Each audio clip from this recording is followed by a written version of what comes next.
Can anybody? Good evening, ladies and gentlemen. Well, I'm not a superstar or rock star or something like that, which you could think from the start. This happens because I wanted to talk about light and public space tonight.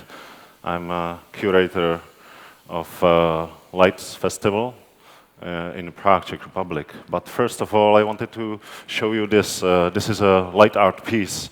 It's an interactive light art piece by one of my friends called Inity, and it's called Touch Me Not.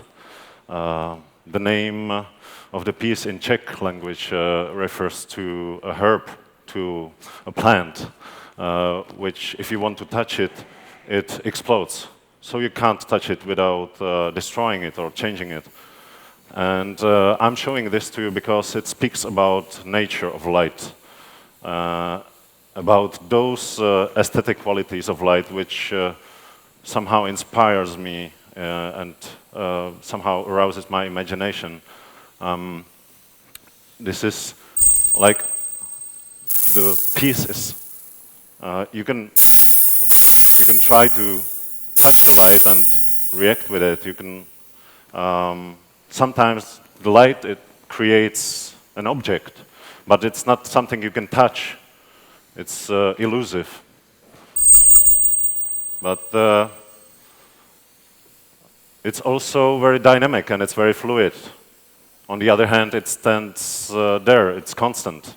It's something like a river, which changes all the time, but it stays the same. So these qualities of light, they made me think about it very much when I was working in a theater. I think we can stop the fog now, thank you very much.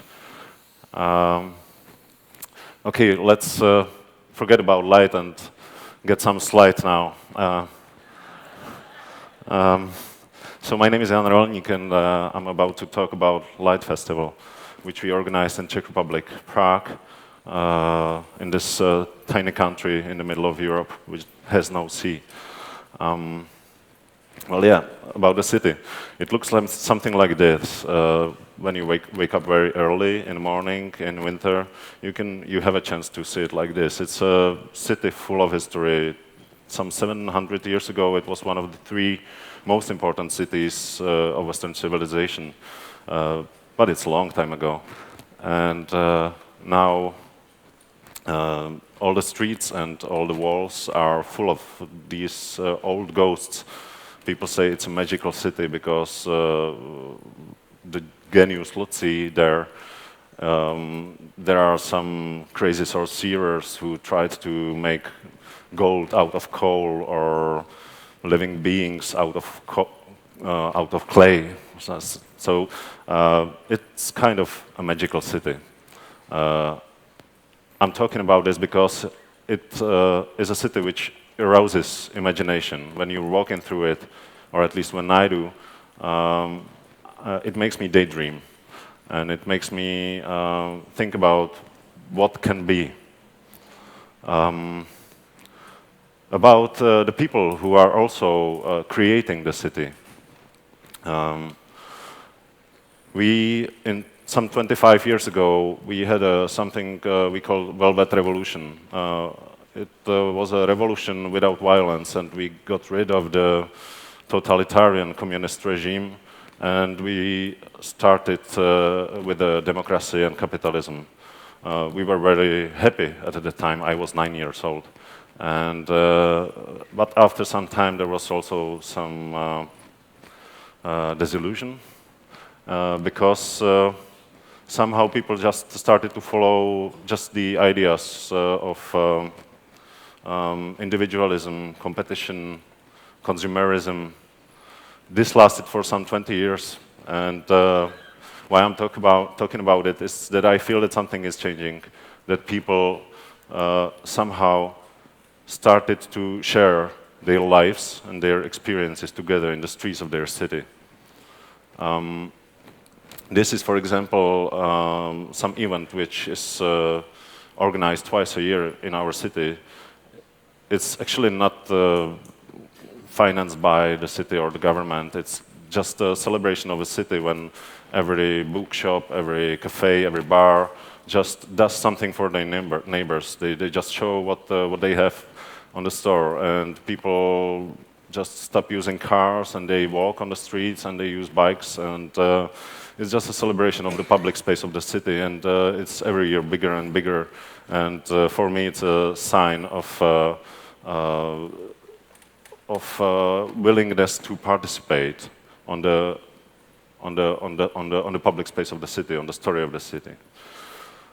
There is one very nice quote, which I will quote in full now, which tells beautifully about what I mean talking about public space here.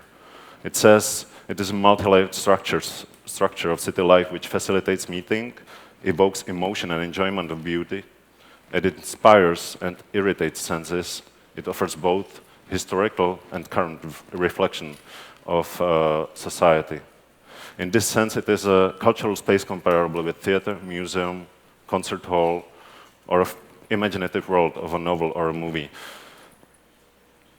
This means that every one of us can take part on the story of our city and may reshape it, may change the meaning of it, may change the meaning of the space.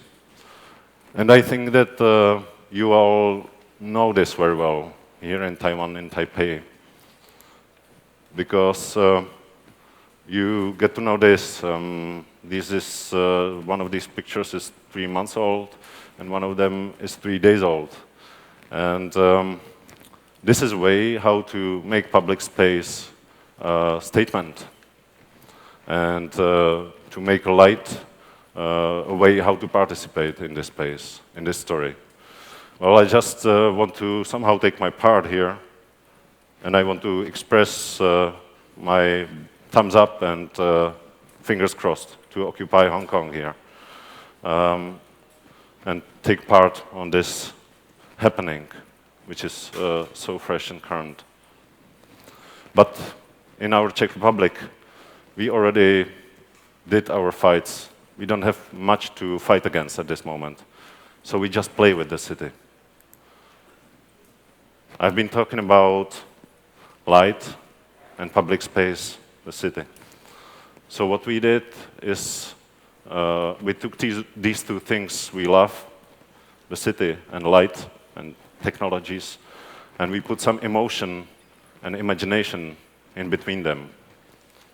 And this is what somehow describes our idea.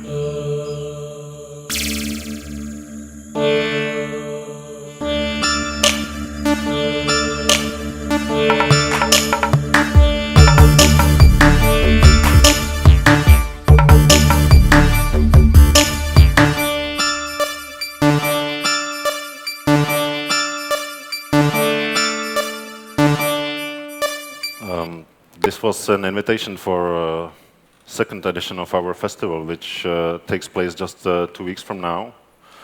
And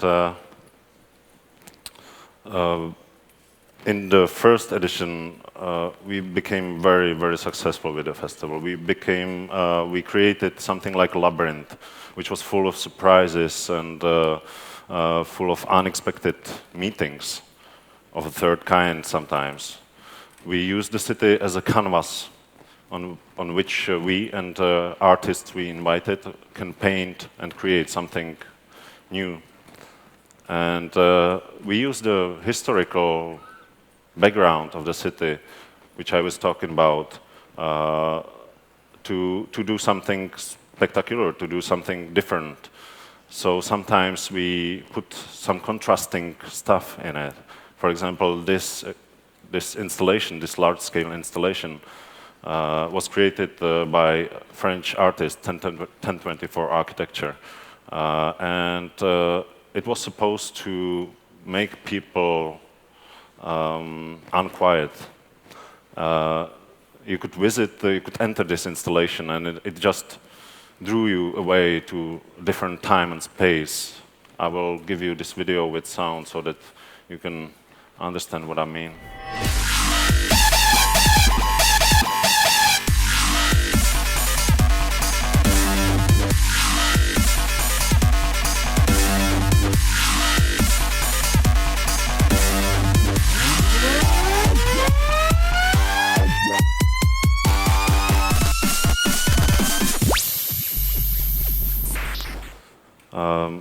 so this made people really somehow unsure of what's behind another corner, what can attack them, what's happening in the city. And what was great about it is that suddenly they started to see the city in a different way. Their eyes changed. They started to see the buildings that were there in another way, in a different way. Well, we also tried to offer them some pleasant, kind experiences. This is one of them. It's a piece called Cloud. It's by two Canadian artists, Caitlin Brown and Wayne Garrett, amazing people. What this piece does greatly is it gets people together. It's one of the pieces when multiple interaction is possible. And this is really difficult because there are just very easy rain chains, you could say, and you can just come and pull it and you make a little thunder above your head. And you can do this with 30 other people, and suddenly you start to compete and you start to play with the others, and it's a very nice thing. And well, so we created. I showed you two of these installations. We had 35 of them. In 4 days, we had 250,000 visitors in the city, which were all astonished, and they were sharing one experience in the city at night. So we succeeded. One thing I want to say here is that we feel the responsibility for the public space, and we fight very strongly not to sell it out, not to sell out the artists, not to sell out the audiences to the companies who want to advertise in the public space.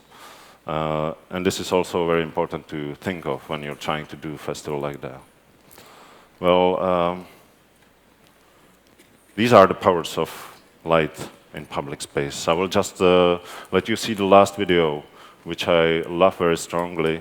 I saw it like 100 times, and it's just, again, because it's simple. It's just two elements, light and face. And for me, it's strongly emotional, and it arouses inspiration. So my message for this is just be creative with light, play with light in public space.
That's all I have for you. Thank you.